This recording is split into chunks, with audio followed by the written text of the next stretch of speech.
Welcome back to Roster the People. The summer continues to roll on.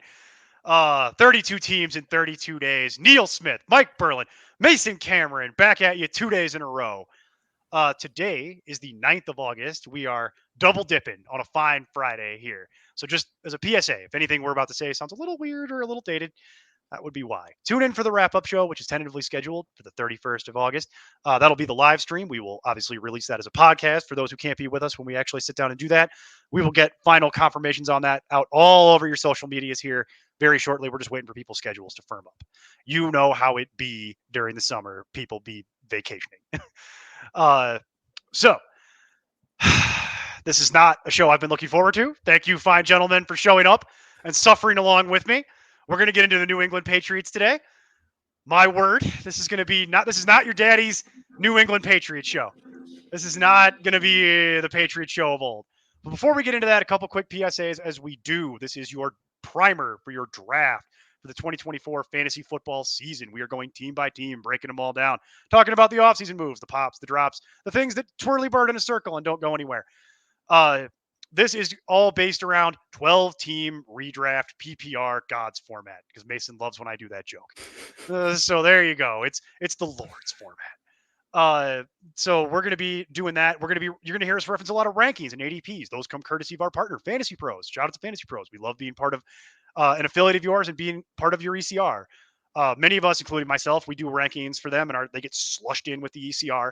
If anything we say is tremendously different from that, we'll reference our own rankings. We'll also reference some other formats along the way because sometimes there are weird things that come up. For example, we have done more kick return analysis that I have done in a season since 2009. It is unbelievable. It's going to be fun. I'm actually looking forward to it. This would be the time to start a league with kick and punt return yardage counting towards player totals. If there was ever a year, this would be the year to do it. Not since Randall Cobb's rookie year. And I've just dated myself horribly. So there you go. That's the high level of what you're sitting down for. Strap in, folks, because this is going to get ugly. With that, any other PSAs? Did I miss anything? Did I get it all? I think I got it all. I think you hit it all. I think you got it good. Right. Good job. There we go. Yeah. I should really write this down at some point, but I say it 32. I say it 32 times a year. Usually it's pretty. You start to remember it. Boy, oh boy, quarterback for this team is going to be an adventure. They did play a preseason game last night. It was one preseason game, so we're going to see how this goes. But I will warn everyone. Yeah, little scary. I have. They won concerns. their preseason game, Neil. What do you mean? Against the Lions' fourth string. They did win. They did do that. That is a thing. When do they give out? Do they give out fantasy points for preseason victories or no? Yeah. Moral victories, I'm sure. Moral victories. Yeah, moral victories. The Mac Jones saga is over. Thank the maker for that because I was tired of watching it and I was tired of talking about it and I was tired of thinking about it. So Mac Jones no longer on the Patriots. Shout out to. We talked about that on the show where. I think you were on the show, Mason, where it's like, has there ever been a time where two players drafted in the same class are now backing each other up on a different team? I don't have an answer. Years. High picks, too. High picks, yes. So Mac Jones no longer on this team, and I can't say that I'm super surprised. Also, I will say we warned you when they took Mac Jones that nobody on this show was like, yeah, that'll work. No. A little bit more of expectation, I think, around what they've done now. So we'll go through it here. So it's an interesting conversation. So they brought in Jacoby Brissett, who I've said for years, my joke about Jacoby Brissett is he shouldn't actually have a number. He should just have a logo of a bridge. That's what I think about Jacoby Brissett, is that they don't give Jacoby Brissett a number. It's just a bridge on the uniform. Go with me here. I think that would be absolutely hysterical. He wouldn't have to change his number every year, I guess. Yeah, you just put a logo of a bridge on there. And that joke gets confusing because it was the same joke for Teddy Bridgewater. That joke got so much so that I often will screw that joke up and say that in reverse about Teddy Bridgewater having a bridge. It's the same joke, though. It's the same thing. Brissett is just older, and that's what it is. So, but he's done that somewhat successfully throughout his career, coming in to be the body on a team that isn't going anywhere, which is our expectation for this team. But Brissett is, we don't know what's going to happen at this point because we talked about it. It's August 9th. It's looking like someone that isn't their new hot rookie, which we'll get into in a moment, is going to be taking the wheel at least early in the season here. Money is still on Brissett, I think. But as we've seen, I have major concerns about their O line. Scary, scary situation with that.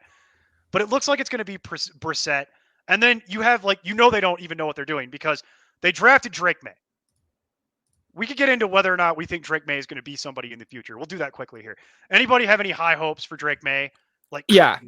Yes. I think Drake May is a talented quarterback. I think he was rightfully a very highly touted prospect. I think he will eventually be a good starter in this league. I think they went in a much better and more polished direction in terms of the quarterback that they drafted. Now, with that being said, he didn't get a ton of run in their preseason game so far. Reports out of camp are, it's still probably Jacoby. Drake's been working in there a little bit. And then, you have further questions down the board where in their first preseason game, Joe Milton looked a little bit better. He had a decent showing. Bailey Zappi played the lion's share of the snaps. So they have 4 question marks at quarterback. I'm not entirely sure what they do. It's a weird situation in general. I don't think I would touch anybody in this quarterback room with a 10-foot pole. And I don't suggest any fantasy managers do the same either. Yeah, I agree. I like Drake May as well as the prospect, but it's got to be realistic for rookie quarterbacks. I know we've seen success over the last few years with rookies, but it's definitely not the norm. I do like that when the Patriots drafted him, they took 2 wide receivers and 2 offensive linemen in the next 4 picks. So it's kind of they're slowly trying to build around him, but year one, I have no expectations. It's going to be bad. This team projects to be one of the bottom 3 teams in the NFL this year, and there are reasons for that. So I think they know that. I don't think they want to tell people. I don't think they're advertising that, but I think internally they're aware of, like, we got to just tear this down and start over. And I think they know this year they're not going anywhere. They're going to need a rebuild year, just a year to figure out who they want to be when they grow up. And I think smartly, it's like, why get Drake May killed? Let him figure it out. Give him most of a redshirt year. I do think we see May coming in later on in the year because we know how this works. The pressure from the fan base to ownership, they're going to be bad. You got to give people something to tune in and watch and root for. So I think eventually you will see Drake May taking meaningful snaps for this team as the starting quarterback, but God only knows when that'll be. Might be like week 8, week 9. You know what I mean? Could be earlier, could be later. Doesn't really matter because no quarterback is being drafted for this team in fantasy, nor should they be. So I made my little joke about Jacoby Brissett wearing no number, but just having a bridge. He started last night. He went 0 for 3 and looked terrible. It's going to be hard for him to look good when the minute they snap the ball, the O-line goes back 2 yards and they can't establish a pocket. So incredibly small sample. You're not drafting Jacoby Brissett. He opens as the QB 36. 273 overall in the rankings, way outside draftable range by almost 100 picks. He's a UDFA, as he should be. Drake May is opening as the QB 31, which would translate to 214 by ranking. That's also outside of draftable range. His ADP is the QB 26. So that's also UDFA. You know what I mean? Rightfully so. Nobody's draftable. Even if it's Joe Milton, Bailey Zappi, none of it matters. You're not drafting a QB here. Just don't. Dynasty, Drake May, different conversation. Totally different conversation. Like 2 QB league, especially in a 2 QB league with keepers or dynasty. Drake May, totally different conversation. Long term, fine with it. Go nuts. But for this year, I'm just fade. And it sounds like everybody's more or less in alignment with that. Normally, this is the part of the conversation where we talk about, do we think somebody could not crater out the skill position players? And you'll notice that we're not going to do that here because it will become obvious as we go through the show why we're not going to spend time doing that here. So I'll do one little thing. so far as we go through this. We're past the halfway point. If you've made it this far with us, thank you. and really appreciate it. So here's normally NFL teams in fantasy this year have between 5 or 6 draftable commodities for you to evaluate and think about. The lowest was the Broncos at 3. Even the Patriots have 5. They're all late round flyers, but it's 5. And it's like, that is maddening to me because I know the Broncos are going to be a bad team this year, more than likely. But the fact that people are looking at drafting 5 Patriots is like, to be fair, though, the people that are looking at drafting Hunter Henry need to check themselves into a clinical setting. Psychiatric evaluation should be conducted. Like, we should seriously consider revoking your driver's license. Like, I have questions about your mental state. Like, are you fit to serve? Like, where are you here? Like, yeah, there is some of that for sure. There's some weirdness as we're going to go through here. One of the things that I do think is worth drafting, in fact, the only thing I think you could get excited about drafting would be at running back. We're going to move into running back, Ramondre Stevenson. So real quick, Ramondre Stevenson opens as the RB19. That translates to 66 overall. His ADP would be the RB22, which would be a late 6th round pick, basically almost the last pick of the 6th round. Real quick, I'm just going to state my case on this. I am fine with that because you're getting the guy. Yes, it's a bad team. Very bad, not a good team. And yes, I have major concerns about the O-line. But there ain't nothing on this team that I'm scared of. The only thing I'm scared of is Ramondre Stevenson possibly tweaking something and getting hurt. But I think this team, the way it's going to work is Ramondre is going to get 20 touches a game. And anybody getting 20 touches a game is going to have – I think the only chance the Patriots have of doing anything is they're going to have to grind you out. And they're going to feature Ramondre Stevenson. So I get why he's coming in where he is as like a back-end-ish RB2. I think there's a reason for that because the team is going to be very, very bad. But if anything on this team was attractive to me, it would be Ramondre Stevenson. Mason, what do you think about Ramondre coming into this year? So this is an odd situation. I don't feel as comfortable with Ramondre Stevenson, and I'll give you a few reasons why. The situation with him is a little bit odd. Now, he's not going to have Zeke Elliott there to just vulture his touches near the goal line anymore, which was a huge, detriment to his production for a little bit there. But that didn't really stop the fact that he wasn't as powerful last year as he'd kind of been in the past. He's 64th in yards after contact per attempt, only 2.8. So other guys were well above that range. Even his former running mate, Brandon Bolden, who had like 20 carries, I think, the entire season, who isn't that good, had double that. So it's one of those things that he had a decent run in the first preseason game. He let off a little stiff arm to the outside, nice little, change of direction there, got around the edge, didn't get himself, too much contact there, but had a nice little 11-yard gain. So he does still have vision. He is still looking around, making some moves. One of the things that just scares me off most, and I think that this could go into playing Neil's game of who would you rather, what scares me most isn't necessarily about Ramondre, but is about the rest of the roster and what we can expect from this team in terms of on-field success and team success. They're just not going to have many leads. They're not going to have a ton of opportunities to run the ball. They're going to be playing catch up to a large degree for pretty much all of their games. And it's hard to really equate, yes, he is going to be getting the lion's share of the workload, and they are going to want to run the ball. And I get those things, but it's at some point the game script isn't conducive to that, isn't conducive to that production. So for that reason, I'm a little bit more hesitant there. Like you said, I don't know. There's a ton else in this running back room to really give pause about on that though. Yeah, it is tough. I don't see a whole lot of upside here with Ramondre, which is okay. Sometimes it's okay if saying, "Oh, I'm drafting the RB20 and he finishes as RB18." That's not a terrible thing. I think to expect anything more from him, I don't, just because we talked about it with the offense. He's gonna need some touchdowns, and how many times is this team going to be in that position to be handing him the ball at the goal line.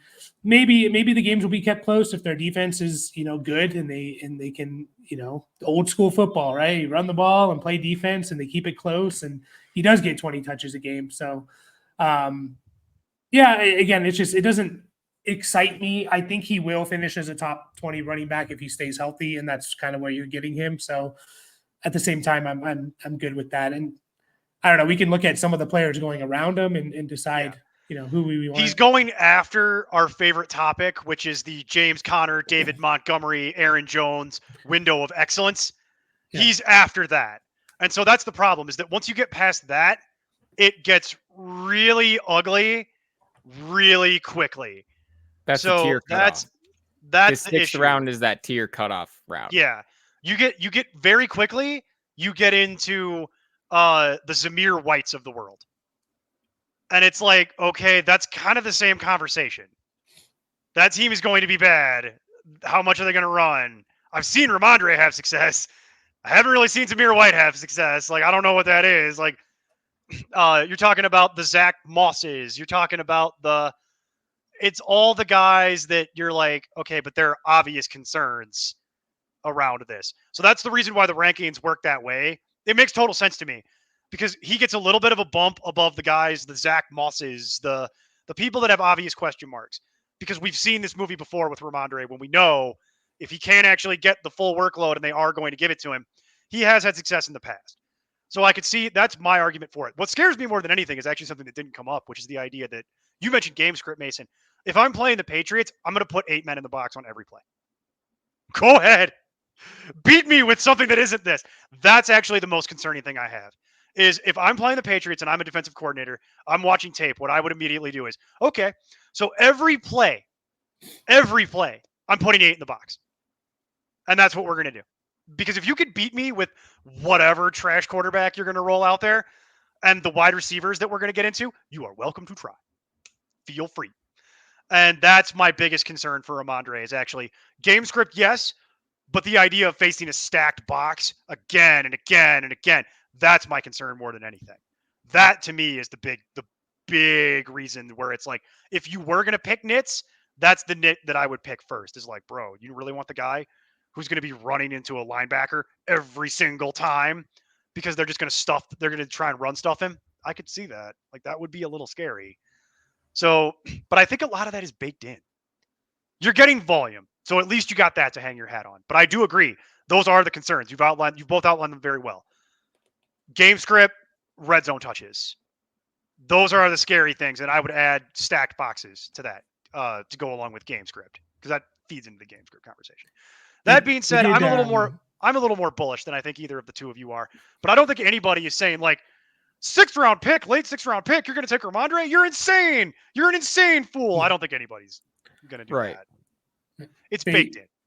They paid him as well. That's something, I guess, like they gave him whether it's a good idea or not, they gave him a 4-year, $36 million contract. So that doesn't guarantee anything. I mean, look at Miles Sanders last year, but it kind of maybe gets into the mind every year. Who said that? That was inappropriate, dog. Who said that? That person. It gets into their mind. Gets into their mind a little bit of how they, again, maybe feel about Ramondre. So yeah, I think also that has to do with the idea that they are aware. Like I said at the beginning, I think they know what their roster is. I think they're being somewhat realistic, and it's like, well, we got the money. He's pretty much our best offensive player. Might as well pay him, because what are we gonna? It's not like we get to take the money with us.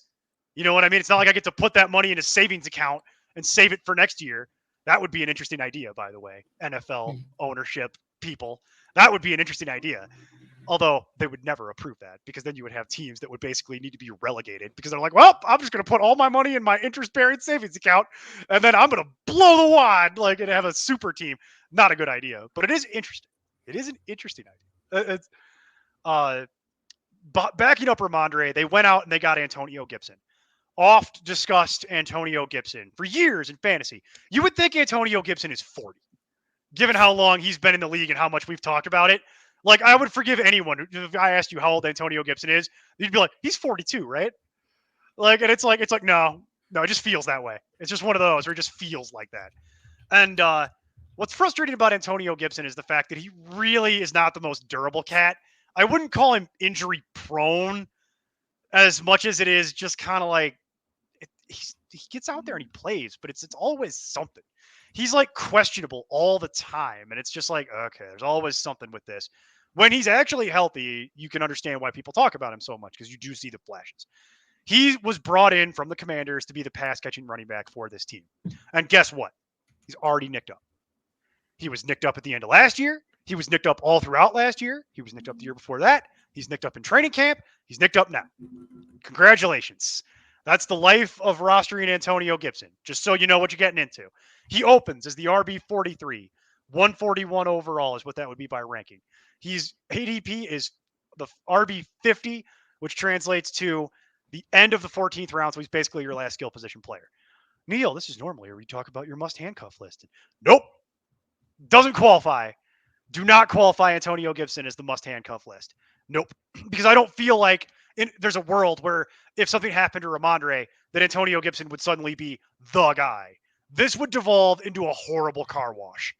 You would have, because what's the universe that would need to occur where Antonio Gibson is suddenly the between the tackles guy? Well, no, Kevin Harris would end up. They showed last night in their first preseason game that if that were to happen, Kevin Harris is going to take the multitude of the rushing game, not Antonio Gibson.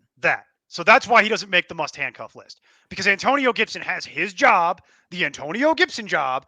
And I think they know if they tried to turn Antonio Gibson into the bell cow, the Mr. Do Everything, that would last about a game. One game that would occur, and then he'd immediately be hurt. And it's like, you just can't put that level of workload on him. They know that. Like, he's never been able to do that in his entire career. And yes, Mason, you got to the exact point I wanted to make, which is Kevin Harris would be the between the tackles runner. That's what it would be. So I'm not really interested in Antonio Gibson. Is anybody interested in it? I'm kind of just content to let someone else. They picked up Antonio Gibson to catch 4 balls a game, or to see 4 targets a game, and to pick up 8 pass blocks. That's what they picked him up for. He is pretty good at that. Frankly. He is pretty good at that. He's not the worst pass blocker I've ever seen. No, he's gotten better over his time. He's gotten better. He used to not be a great pass blocker, but they're like, hey, we can only put you on the field on passing down. If you want to live in the NFL, you're going to have to learn, man. And he has, to his credit, he has gotten better over his years. So he's not very big, so that is saying something. Like, he's gotten better about that kind of thing. Yeah. But I'm not interested in this. What about kick return yard leagues? You know, you can return kicks. It does actually legitimately become more interesting because I think he will be the guy, at least on punts, right? It seems like it's trending that way. Right. Yeah. I mean, I don't know. I'm not tapped into exactly who's returning their punts in camp. I'll be honest with you. Tyquan Thornton, and that's who it could be. And it's like, it's not. I'm not. Well, we can get into the receivers here in a second, which is where Tyquan Thornton and that conversation will come up, and we'll come back to this Antonio Gibson thing, but we can definitely hit on that here in a second. Yeah, but I don't think anybody on this show is going to recommend, like, you got to get Antonio Gibson. Look at the value. Right. It's like, even on a team that's going to be getting blown out and passing like crazy, I'm still not totally sold on Antonio Gibson being this, like, world beater. And then they have Kevin Harris, who we already mentioned. That's not something you're going to draft. That's a thing that maybe we'll discuss on a waiver wire show in week 8 or 9. And then you have Jermichael Hasty, who also weirdly gets into the whole special teams conversation about who's going to run kicks for them. That could be Jermichael Hasty. That is largely what he does. Jermichael Hasty is just Antonio Gibson, but not as good. So you could kind of see what they did. They got Dollar Tree Ramondre in Kevin Harris, and then they got Wish Antonio Gibson, Jermichael Hasty. That's literally what they did. And it makes a certain amount of sense from a real NFL roster construction perspective, but you are not rostering Kevin Harris, nor are you rostering Jermichael Hasty. It's just good to know that they're there. Let's talk about wide receiver. Wide receiver is interesting in the sense that, my God, are there a lot of them. There are so many. And I would like to address something before we even get into this. For those of you who've been paying attention to the offseason reporting, Brandon Ayuk was widely rumored to be coming in to the Patriots. They had a framework for a deal in place. And then it was like $32 million and like reportedly. And then Brandon Ayuk was like, nah. Like, he wouldn't sign the deal. So that whole deal went right in the trash can. And that tells you everything you need to know about where this team is right now. That's it. And by the way, don't go on Twitter. My general advice: don't go there. It's a bad place. It's not a happy place, especially recently. Fight me. It's not a happy place where happy people are spending time. Spend time with your family. Get off the computer. One of those unhappy people is your guy CD Lamb, Neil. Oh, he's very upsetty. He's very upset. But no, the Patriots fans were upsetty spaghetti about the mean old Brandon Ayuk not being willing to sign with their team, and it tells you everything you need to know. Like, just read that and then immediately like get the Men in Black flashy thing and just flashy thing yourself. Like, don't spend a lot of time on that. But my word, was that unpleasant to slog through. So no Brandon Ayuk. That's not going to happen. So now we know that that's off the table. That's why it's important, because now you're looking at, okay, well, what does it mean? What does it mean? And I'm just going to lay this out because it's going to be a lot. So you've got second-year wide receiver Demario Douglas, who we saw a couple flashes from in PPR last year before he got hurt. Then you have rookie, you have their new rookie, Jalen Polk, who we're going to get into properly.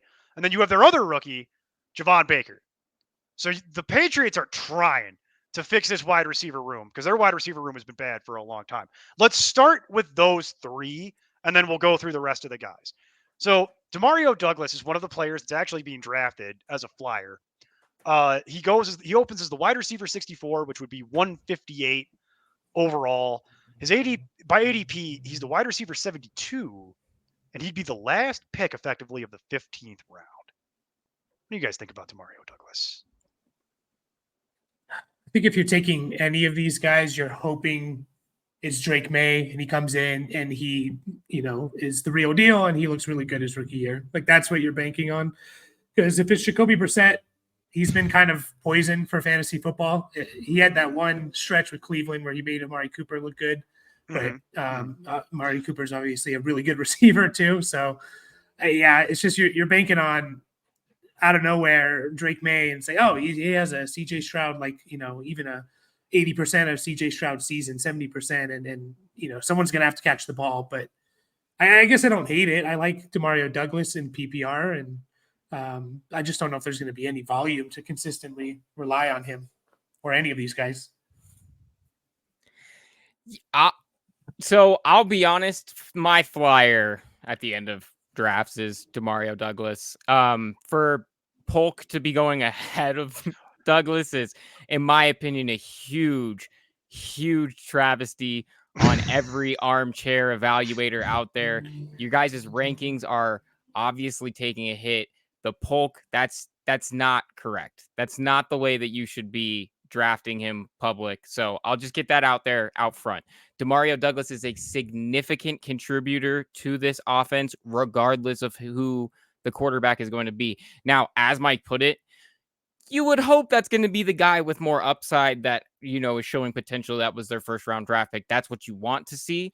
But Demario Douglas is going to be playing in their slot. He was one of the top graded rookies while he was healthy. He had some issues, things like that. He really stepped up last year. That is who I would be targeting because he's just a fantastic player and he's essentially free. And he is going to be the wide receiver one on this offense because, as you just put it, Neil, the deal doesn't look like it's going to be getting done for Brandon Ayuk. There's questions of, well, they have all the money that they can give, but the what they can give back to San Francisco might be a question. If Ayuk wants to go, there's another question. And then on the other side, you have like the deal for the Browns, which on its surface may include Amari Cooper, and definitely on its surface looks more attractive of a deal for the Niners than whatever this team can put together, unless it's like 2 firsts. So which they're not going to do. Which they're not going to do. So it's one of those things that it's like, well, all signs point to this deal probably not getting done for them.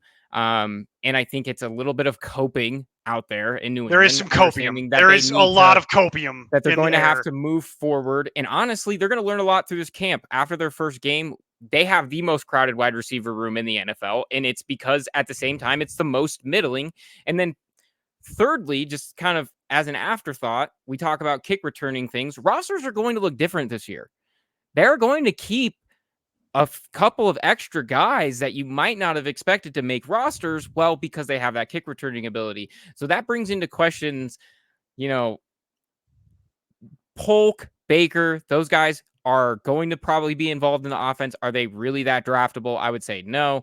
Neither are any of the guys that are going to be returning any of the stuff. But just to put this into perspective, how little we know about what's going to happen in this wide receiver room, Mike actually, alerted us to this. Was it KJ Osborne and Tyquan Thornton? That was who ended up starting for them, right? Yeah. I remember hearing something pop up a couple weeks ago when training camp started that it was Osborne, Polk, and Douglas as the starting three. Right. So, and then you have, Keyshawn Boute. Boutte. Yeah. I apologies for not knowing the pronunciation. You guys will have to forgive me. This is a little deep down into the roster for me to even do it the way you did it in the pre-show. No. It was a lot meaner in the pre-show. I like that way though. Now that was way funnier. I have to be way nicer. It was way funnier in the pre-show. He led the group with 6 targets. Most snaps in the game was Baker and Polk, or was Baker with Polk right behind him. So 10 receivers saw snaps in preseason week 1. Put that into perspective. They do not know what they're going to do in the wide receiver room, and they are trying to figure it out. And by extension, you should probably also try to stay away from it as well. Yeah, in all likelihood. So I do agree. So Demario Douglas was somebody we talked about on the waiver wire a lot last year because once he got his feet under him as far as being an NFL player, he kind of stepped right into that Jacoby Myers role that we've talked about for years on this show. Always has value in PPR. So it's like, okay, I kind of project him to do that again, where it's like, because Jacoby Myers ain't on this team. So it's like, okay, well, as long as Demario Douglas can stay healthy, we've talked for years, even though it's a bad team, kind of doesn't matter. Like, there's going to be targets to be had, short yardage targets especially. I will be happy to take Demario Douglas at the end of the 15th round as my last player. You know what I mean? Before kicker and defense, effectively. I will be more than happy to take Demario Douglas and roll the dice and see what I get. Because if you got Jacoby Myers, awesome. I got something that would be the equivalent of like a 9th round pick at the end of the draft. That's an actual something you could use during buys and when the rosters start to get thin. Yeah, is he the most durable cat in the world? No, don't really need you to be. So I'm good with Demario Douglas, and I also agree. The idea that Jalen Polk is being drafted ahead of Demario Douglas is just ridiculous. I have another word for it, but we can't say it without NSFW tagging the whole show and then scrapping it. So it's completely insane that the Jalen Polk hype train is that aggressive, where it's like, you know what? I'm willing to be wrong. Clip this for later and then make fun of me if you want, but I'm good. Whereas like Douglas is the one I want. Jalen Polk is going as the wide receiver 68, translates to 168 overall by ranking. He's going at wide receiver 65 in the 14th round. So he's going a whole round ahead of Demario Douglas. And I'm just like, that's flatly wrong. It's just wrong. If you want to take Jalen Polk at the end because Demario Douglas is already gone, yeah, okay, I don't care. But I'm not really. For Dynasty, that's a different thing. Same thing with May. Like, if we're talking about Dynasty, Jalen Polk, needs to be going pretty early. I get it. And then we mentioned Javon Baker at the lead up to this and then haven't since. Javon Baker is projected as the wide receiver 82, which would translate to 198 overall, which is just outside of draftable range. But he's not being drafted at all. The reason I bring up Baker is because Baker's the one that actually could be somewhat interesting in the sense that he operates downfield. So there is a universe where I could see Baker having some kind of value at some point. But he's not being drafted, and I don't think you need to worry about him being drafted. But he also is a rookie, and I think at some point they're going to give him a shot. So just know who he is and know what he does. And he's a big guy with good hands who can run fast and gets open downfield. So there is a chance that I could see him outperforming the likes of Kendrick Bourne and Tyquan Thornton. And like, it's not, man, if you can't beat those guys, well, then we know who you are and we don't need to worry about it anymore. You know what I mean? So Baker's the one that I'm like, all right, maybe future waiver wire conversation at some point. Like, but no, Douglas is the only one I'm really excited about drafting. The rest of it, I'm good. And look, so the thing about Polk and Baker isn't that like they're without merit. They were drafted by this team. They were scouted heavily by this team because they are guys that I sound so corny, but fits that like attitude that they want to get into. That I don't want to say the Patriots way. That's like so corny, but they're going to be a team that wants to bring attitude and discipline and like or hone that attitude for discipline, if that makes sense. Because Polk and Baker were two of the most competitive dudes when they were coming out. So now they do things a little bit differently and they have different skill sets and they might fit into this offense differently. And, right now this offense isn't going to move the needle, but keep an eye on them. Keep an eye on them. They'll get opportunities. They're both interesting for dynasty in their own ways. Right. So that's really what I look at with those two guys. But Demario Douglas is the only one I'm interested in for redraft. Right. The other ones are deep cuts, dynasty stuff. Like it's things to know for the future, but I'm not worried about it right now. Maybe halfway through the year we see something. But yeah, those are really dynasty hits. So the idea that Polk is being drafted where he is in redraft is like, yeah. It's a bit high. Yeah, I don't love that. Mike, how do you good with that? You good with all that? Yeah, no, 100%. They're more dynasty guys, or we're talking about them in week 7 because they're showing something. So yeah, or somebody gets hurt, and then it's like, well, go get it, Rook. Let's see what you got. Like, so, and then you have like Kendrick Bourne, who technically is in the rankings, but he's outside of draftable range. He's not being drafted. We've kind of seen what Kendrick Bourne is. He's a good player for the Patriots to have, but he's not really something I'm interested in for fantasy. And then you have all the other guys. KJ Osborne is a similar thing. He could fill a role for an NFL team. We saw him do it in Minnesota for years, but it's not really something that moves the needle for fantasy. He's not being drafted. Tyquan Thornton, Kayshon Boutte, or Boot, whatever. I think it's Boutte. And then Jalen Reagor. We've seen a lot of these movies before. Don't really need to worry about any of that. And some of these guys are probably going to get cut. Some might make the team, but it's a very crowded room. And I think there's only one that you really need to worry about, which is Demario Douglas at the end of your draft. You see why I was bring up that Broncos thing? Because it's like, what on this team are we drafting? Because for me, it's Ramondre and it's Douglas. Right. And that's it. Yeah. And that's it. That's it. I normally do that at the end of the show, but there's 5 players being drafted on this team. The Broncos could only muster 3. And I'm like, how is it more than 2? Well, this is more or less the end of the show, Neil. We're literally wrapping up in the next. Oh no. We still have to do the PSA. The mental health check has to still that's happen. what I mean. Is like we're literally going to ask, if you or a loved one drafted Hunter Henry in the 15th round, please call 1-800 I need help or good help. What's it? BetterHelp. Go to betterhelp.com. There we go. No, I was gonna hang on. I'm getting DM'd a joke I can tell that Neil can't say on air, I'm sure. Either that or no, I can't do it because it's not a live stream. Stupid StreamYard. I love you, StreamYard, but you failed me here. I was literally going to type in 1877 cars for kids and put it up on the thing. Just call 1877 cars for kids because you've something has gone awry. That's where we are. Yeah, put up the mental health. Put up like the Gamblers Anonymous line at the bottom, because it's like that's literally where we are. It's like, guys, Hunter Henry is going as the tight end 18, 147 overall in ranking. He's going, the public is actually like less bullish than the ranking. See, that's part of it, Mason, is that the ECR is higher significantly than what the public is doing. So the experts are like, yeah, Hunter Henry. And the public is like, okay, I guess. And so I'm sitting here like even more than the public, like, ew, no, grody, don't like. And it's like, yeah, he's going as the tight end 22 in ADP, which would be the end of the 15th round. So that's his ADP.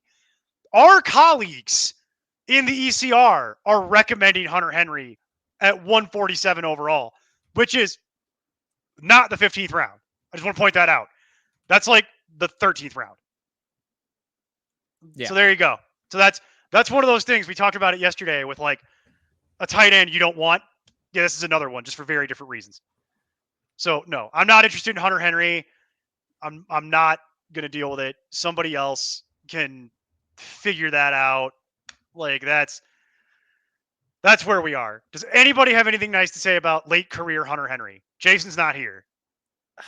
Like, okay, so Hunter Henry had one of his better seasons last year, but it was touchdown dependent. Like, you're not going to get any real type of production out of an offense like this.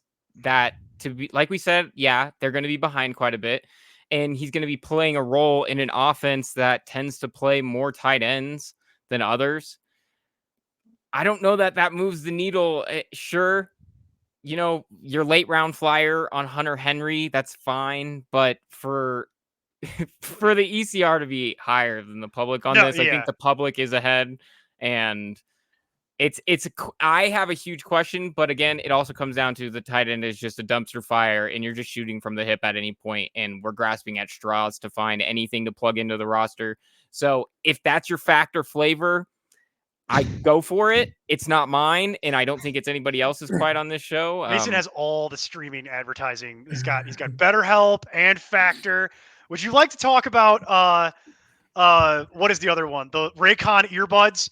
You got a Raycon earbud joke you can work in here somewhere for me? I've been lobbying for the Manscaped sponsor for years now. So Manscaped was a sponsor of ours once upon a time. Where was I? You weren't here yet. That was before you. Would you like me to go get my Manscaped stuff out of the we used to be a Manscaped affiliate. We don't do that anymore. Turns out that the people that watch this show are not well groomed. That's what we learned. You can fight me about this if you want. I have the data. This is how we end off the New England show. Yeah, I insult our entire audience. Exactly. Because in reality, Mason, everybody tuned out.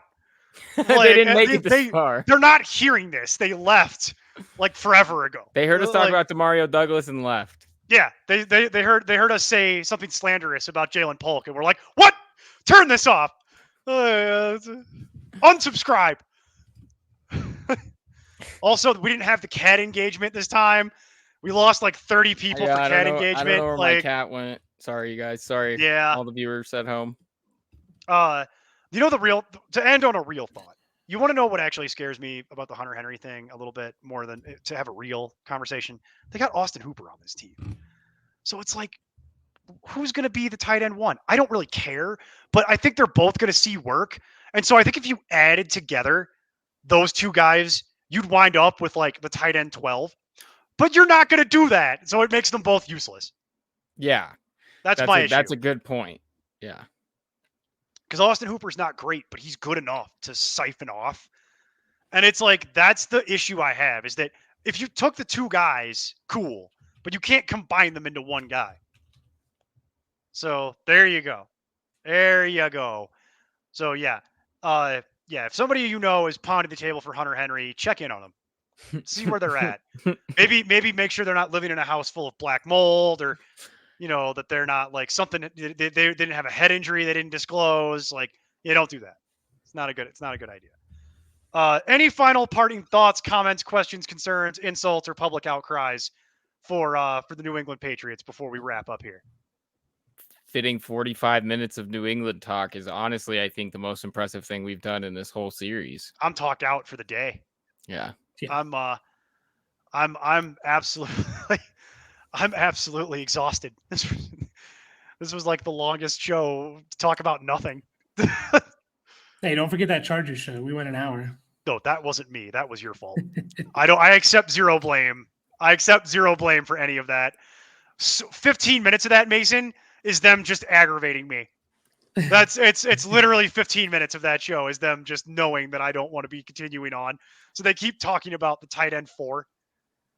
That's literally what started to happen. So it's like, tune into that if you want to watch Neil, the vein in my head just slowly start to, get more pronounced. That's the show for you. If you hate me and you like to see me suffer, tune into that Charger show. That is for the show for you, where I am intentionally it's the payback for it's what it is, Mason. It's where I get the payback for being mean to Jason all year. That's where I get that's where I get my teeth drilled. He doesn't take the lap. He's like, I'm gonna death by 1,000 cuts all season long. Yeah. I do it little by little. Jason just pours gasoline on me and lights it on fire during the Chargers show, where he's got to spend 10 minutes talking about Donald Parham, where I'm not allowed to be mean to him. Well, within reason. All right. Well, that's enough. That's certainly more than enough Patriots talk. We've done more Patriots talk than NFL Live will do all year in this one show. So tune in for that. Tune in tomorrow as we will be talking about the New Orleans Saints. That'll be a lot of fun. That's actually a little bit more of a fun conversation. We've weathered it here.